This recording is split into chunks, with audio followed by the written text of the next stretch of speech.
Hey there, my name is Arthur and I'm a real-time artist working in the VFX industry. This is the second video of a two-part tutorial series in which we'll be talking about lighting and more specifically, the science behind it. If you haven't seen the first one, I highly recommend you watch it first as we'll rely on it extensively. In this video, we'll dive into the process of using physically based lighting in Unreal Engine. We'll see how the theory applies in practice, where PBL works, and most importantly, where it falls short. I will explain how I personally used PBL through a couple of lighting studies and try to be as transparent as possible where I deviated from it. My approach here is first and foremost cinematic. I want the best looking image straight from the engine. While I will try to be as exhaustive as possible, so many things can affect your render. I will not cover color grading, materials, or local exposure, but I recommend you take some time to study those as they also play a key role. At the end of this video, you'll be able to make your own PBL studies. You will know how to use the HDR Viewmode, and you will understand what are the limitations of Unreal regarding PBL. A small disclaimer, for this video, I will rely on my plugin PBL Database, which you can find in the description. The process of lighting in a physical way though doesn't require a plugin. You can still follow along this video. To help you get started, I've also linked a free collection of data that I found on the web. PBL Database is a learning companion that gathers important resources in one place. It contains a collection of data that I captured myself and some that I found on the web. The plugin is divided into 3 tabs: Natural, Artificial, and Utilities. At the top of each tab, the common toolbar gives you access to shortcuts, internal resources, and useful links. The natural and artificial tabs work exactly the same way. You narrow down the search by selecting modifiers and scenarios, and you retrieve specific data that you can then use to calibrate your lighting. The data comes with notes, timing, but also pictures or videos of the surroundings. So many things can affect the sample, so I always try to remind the user of the factors of variation. In fact, this is the reason you'll always find a range of values instead of a single one. To retrieve the data, we'll always go through the same steps: the type of lighting, the units, and the location. When those options have been selected, we can access a variety of scenarios that match our modifiers. For instance, if you want to know the value of the sun, we need to be on the Natural tab and select Lux and Outdoors. We then have a list of scenarios that we can choose from. The first one being the weather, and the second, the time. By looking over different scenarios and inspecting the proof of capture, as I call it, we now understand the range of values we're dealing with.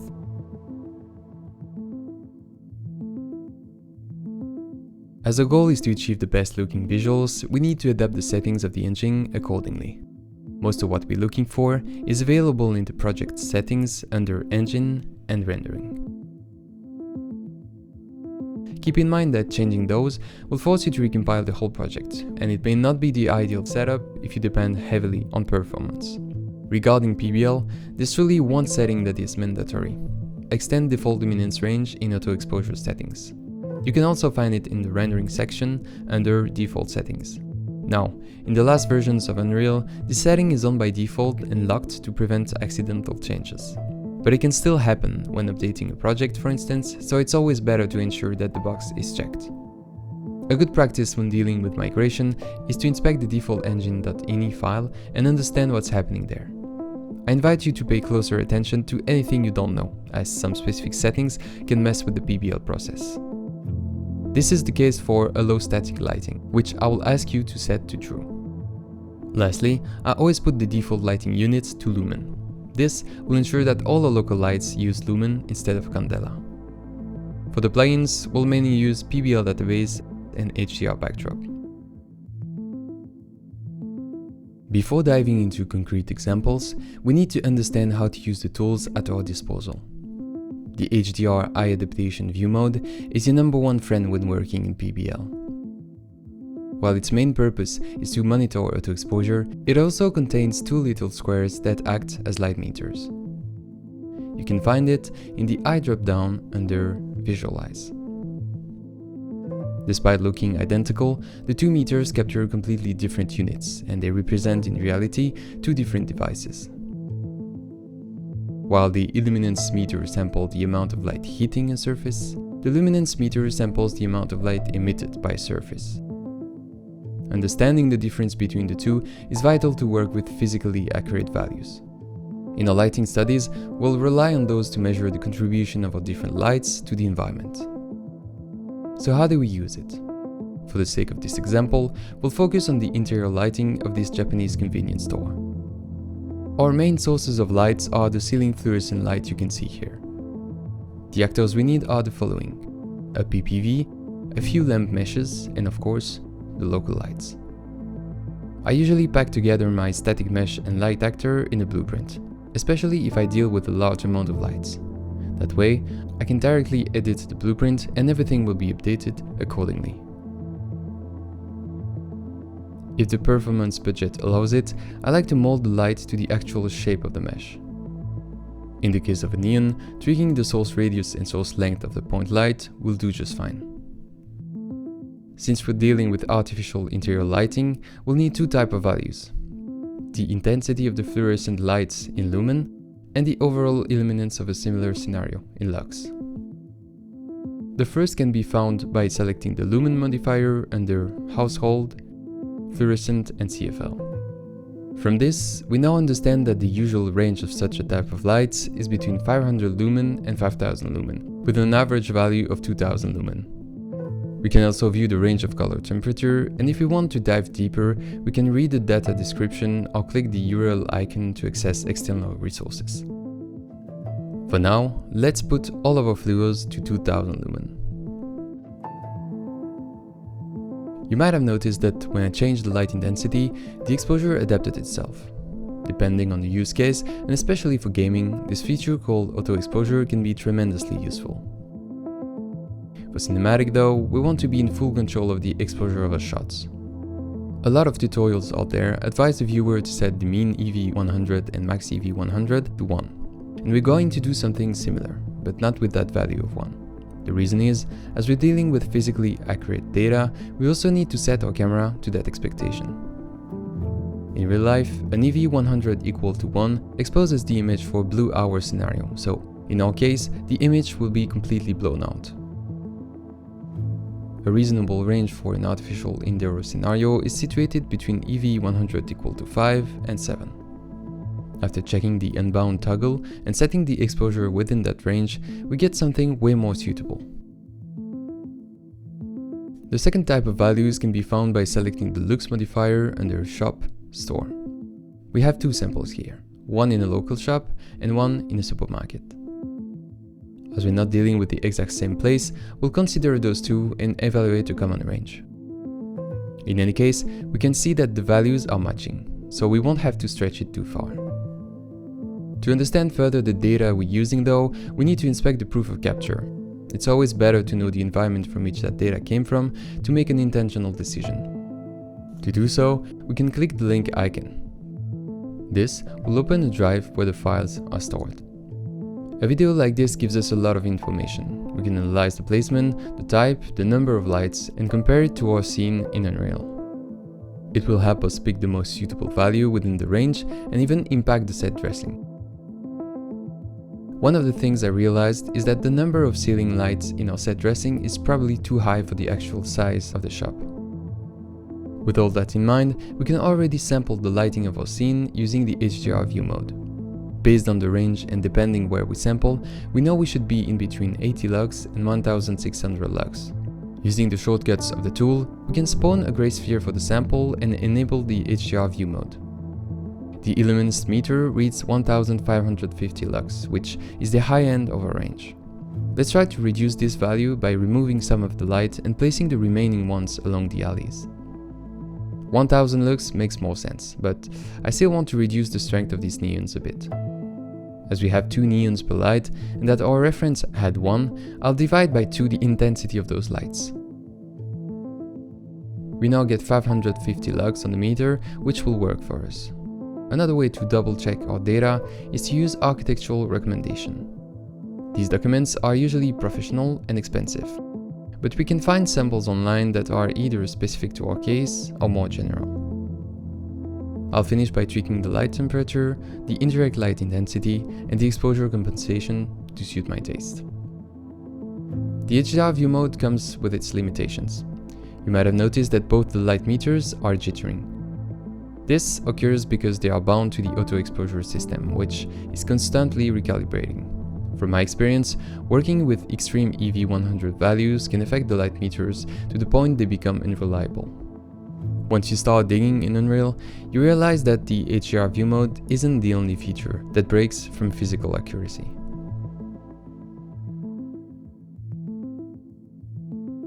One thing we didn't cover in our last example is the material of the light itself. In Unreal, the brightness of the light source and the impact it has on the scene are two different things. This distinction between two concepts that are one in real life is pretty common in game engines and important to digest. Unreal is only an approximation of how light behaves in real life, and this has implications. To address this issue, Epic released Lumen, which makes any emissive object cast bounces of light in its surroundings. The problem is that, by default, we have no control over it. This means that any emissive object will cast additional light on top of what we already set in our light actors.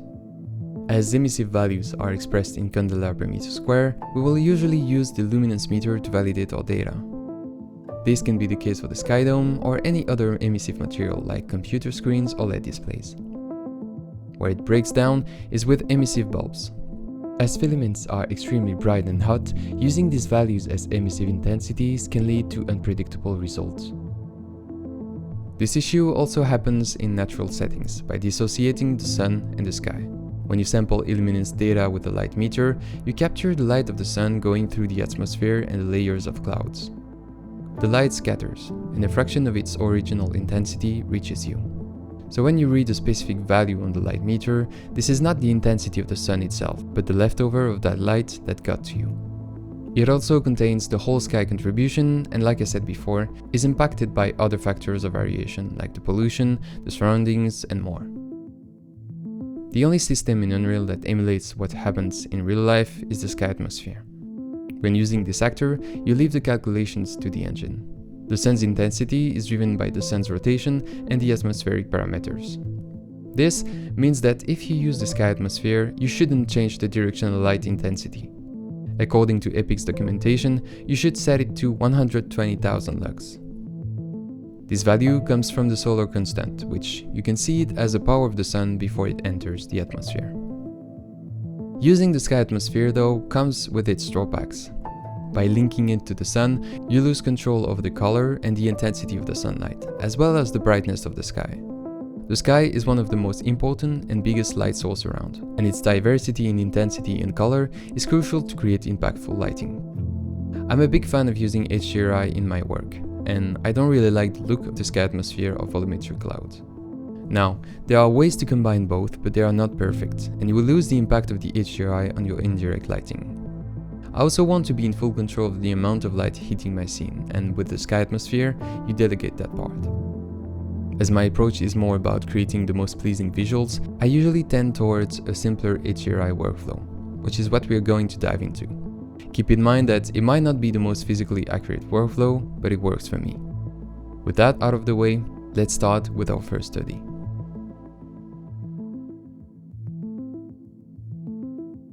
The following lighting studies all have been made with the BMS Tokyo Baccalaze pack. My intention was to explore different lighting scenarios and dive into specific topics along the way.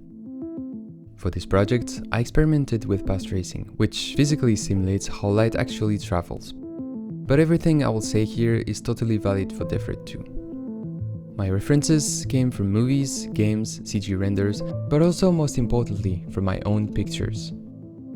It's always crucial to have raw live footage to get a sense of how light is behaving in real life. For our first study, I wanted to emulate a warm natural light coming from the side windows. As most of the shops of the BMS pack are on the ground floor with a low ceiling, we have to settle for an early morning light with a low angle sun, which will be our only source.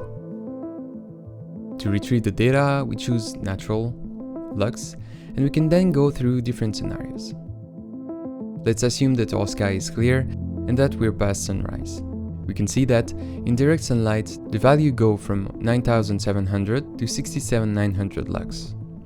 The reason behind this disparity lies in the factors of variation, but also more specifically on the angle of sampling. To understand this further, let's open the proof of sampling. What we can deduct from this is that we should aim at the higher tier of the samples, because this is the value indicated by the light meter when it fully received the sunlight. For now, we only need two actors, a directional light and a PPV. So let's just spawn them using the shortcuts of the tool. After setting the PPV to unbound, we can use the edit section of the plugin to experiment with different light intensities and exposure values. For reasons I mentioned earlier, we set the directional light to the maximum sample, and we can now validate that value through the HDR Viewmode. As expected, and because we only have one light in the scene, the light reaching the gray ball is almost identical to the sun's intensity. Some of the samples also come with a range of recommended EV100 that we can crosscut with the EV cheat sheets from the toolbar. The range makes sense. As our scene is in between night and day, we're definitely not under 11 or above 14. We chose a high sample, so we can set our base EV to 13. The scene is then well exposed for the exterior part of the shop, but it's not exactly what we're looking for. When going inside, the result is way too dark for a couple of reasons. The material response, the lack of indirect lighting, or more specifically, the diffusing of the sunlight through a transparent cloth. Most of the time, you won't have the exact scenario you're building in the sheets, so use them as guidelines and tweak the values based on your scene. Additionally, having a well-balanced exposure is only the first step. Like a photographer, you need to decide what you want to expose for, the highlight or the shadows. In our case, we want to expose for the sun and we want to feel it bright, so we'll set the EV to 10. The sunlight should feel warm, but not too orange, as we're just after sunrise, so we'll set our light temperature to 3500 Kelvin. As a final touch, we can add a very small amount of volumetric fog in the scene. It adds more depth to the exterior and a nice variation next to the window.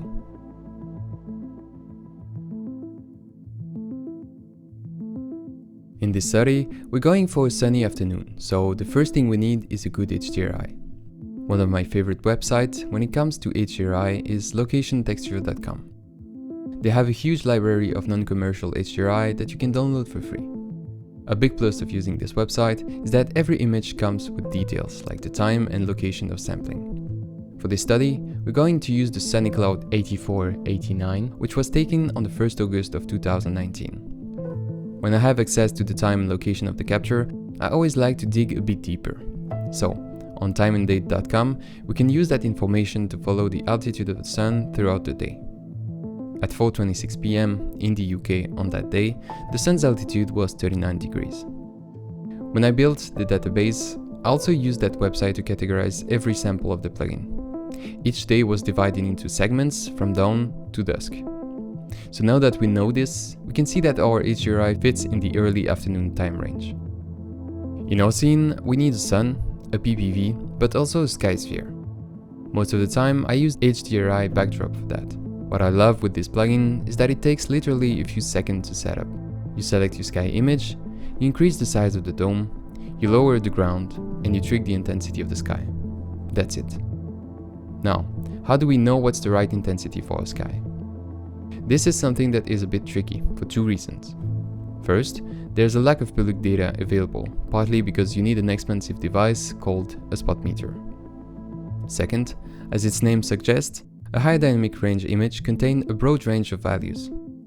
The horizon, the clouds, and the sun will read completely differently. So there's a big chance that we might need to eyeball the HDRI's intensity at the end of the process. Let's retrieve those values in the Natural tab by selecting the candela per meter square modifier and sky. We have multiple types of sky that we can select. In our case, we could go for a clear sky and try to match the blue part of the image, but the specific value was sampled at the horizon. When we look at our sky, there's a lot of diffusion happening around the sun and the horizon. So, I'm going to use as a reference another value, which is the white illuminated clouds. Our goal here is to increase the intensity of the HDRI backdrop until the luminance meter shows a similar value on the clouds. To link the sun's placement to the HDR, I like to place a temporary sky atmosphere, which helps me visualize the sun's location. Once this is done, don't forget to get rid of the sky atmosphere. We can now retrieve the sun's data through the Lux modifier, selecting a few clouds and early afternoon. The range is broad, but if you look at the details, we see that lower values were sampled in a forest. We know that we need a high value as our sun isn't occluded by any clouds, so let's try something like 75,000 lux. As the range of EV is also broad, we can validate that with the EV cheat sheet. We need something like EV 13 or 14. Let's try 13 as a base and we can fine-tune it with the exposure compensation after. Like before, we finish our study by tweaking the light temperature and adding a subtle exponential fog. There are a few cases where the HDR backdrop isn't reliable. When using Path Tracer, for instance, Epic recommends finding an alternative. I personally had some issues using it in a sequencer, so let's find a way to add our sky without using it. The first thing we need for this is a giant sphere mesh on which we'll apply a sky material. Fortunately, we can find one in the engine folder called Sphere Inverse Normals. Let's just drag this in the viewport, scale it to 15,000 and disable cast shadows in the details. Now, for the sky material, we want to set the shading model to unlit and turn the eSky checkbox. We need a texture sample parameter cube multiplied by a scalar parameter to control the intensity of our sky. The rest is some UV work that I stole from the HDR backdrop materials. You can do the same by inspecting the blueprint and getting to the master material. This gives us some control of the placement of the HDR. Lastly, let's not forget to put a skylight in the scene to emit indirect lighting from the sky. As we're not using any sky atmosphere, we should recapture every time we change the lighting. For this study, I used the dramatic sunset 2155, which was captured 25 minutes before sunset. Once our HDR is imported and used in the sky material, we can place the directional light and PPV with unbound checked in the scene. As before, we can sync the sun to the HDR and calibrate the sky's intensity. Normally for this step, as we did it in the previous study, I used the luminance data. But in this specific scenario of a stormy sunset with a high diversity of values, it was far more complicated, so I took a different approach. While scouting through the illuminance data for sunset scenarios, I realized that none of them were direct sunlight samples. Although we mostly use the illuminance data to set up the directional light, we can also evaluate the impact of the sky on our scene. Here, we have an overcast sky which gives us value between 50 and 600 lux. After some digging, I found a footage that covers a sky very similar to my HDR, and I read a value between 150 and 270 lux. In that sky, the sun was already set, so we can push the intensity of our sky material a little bit higher. Let's not forget to recapture the skylight and sample with our illuminance meter. To an intensity of 300, we detect a value of 380 lux, which seems like a reasonable value that we can start with. Now, something to understand about sunset and sunrises is that in a matter of minutes, the illuminance reaching us goes from tens of thousands to hundreds. So the recommended EV 100 also varies very quickly. I usually keep in mind general ranges like sunny day, night, interior, and I start from there. In the case of our study, we can set the EV 100 to 6, and we'll get a relatively well-balanced exposure for the buildings. However, we still want the sun piercing through the clouds, and we also lose a lot of details in the sky. So let's increase that EV until the HDR looks more accurate.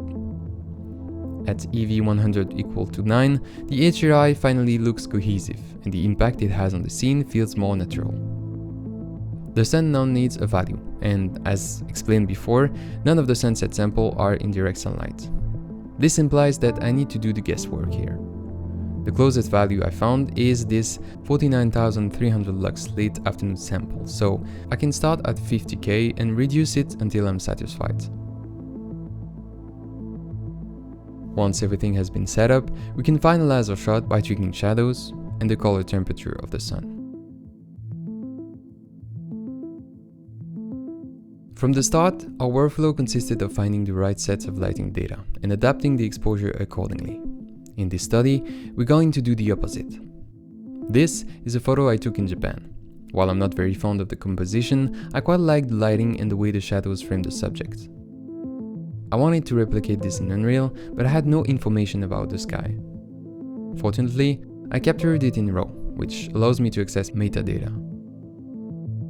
In the properties of the file, I can read the date of capture, but also the settings of the camera. This is great, because I'll be able to estimate the exposure of the camera and tweak the sun until it feels similar to my reference. I have two ways to go about this. The first is to convert the camera settings in EV100. For this, I have a very useful tool in the plugin that you can find in the Utilities tab. We want to convert to EV100, select our shutter speed of 50 and aperture of 14. The issue we have here is that those settings are specific to the camera I used, so we don't see them in the drop-down menu. To estimate the EV, let's see what result we get from the closest choices we have. 60 and 16 gives us an EV of 14. 30 and 11 gives us an EV of 12. With that in mind, we can assume that the camera settings equal to an EV of 13. The second way of using those camera settings is to let them drive the exposure. To do so, we have to set the metering mode of our post-process volume to manual. From there, any change in the exposure section will not affect the scene anymore. We'll have to go to the camera section and update the settings there. Using the date of capture, we can also check the sun's altitude on time and date. We see that it was already quite high and that the capture happened just on the line between early and late morning. Let's start with those numbers and adapt them until we have something suitable. The last thing we need to deal with is the indirect lighting of the scene. In the reference, you can see how blue are the bounces of light on the right.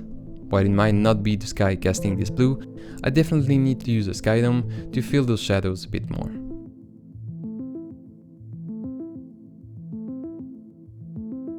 Unreal, like any other game engine, relies on approximations to simulate real life. It is then essential to get to know the limitations of the tools and models you're working with, especially when dealing with physically accurate data. Using a PBL workflow means being aware of the holes along the way, knowing the tools, the resources available, and the context of your values, which by themselves are useless. The process of lighting in a physical way is far from being precise, and seeking for perfect accuracy is a trap.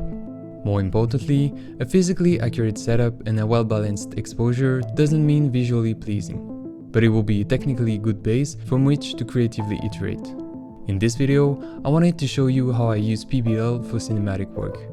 With as few light actors as possible, I shared my process, where I go by the book and where I break the rules. If you had to take something out of this video, is that learning comes from experimentation. Understanding how it all connects to make intentional decisions. Figuring out what you are doing by getting your hands dirty. Taking photos and trying to replicate lighting. Buying a cheap light meter and sampling your own data. This is how you truly learn. If you want to support my work or the making of videos like this, consider subscribing, sharing, or joining my newsletter. And if you're interested in PBL Database, the plugin will be on sale the same week this video comes out. The link is in the description.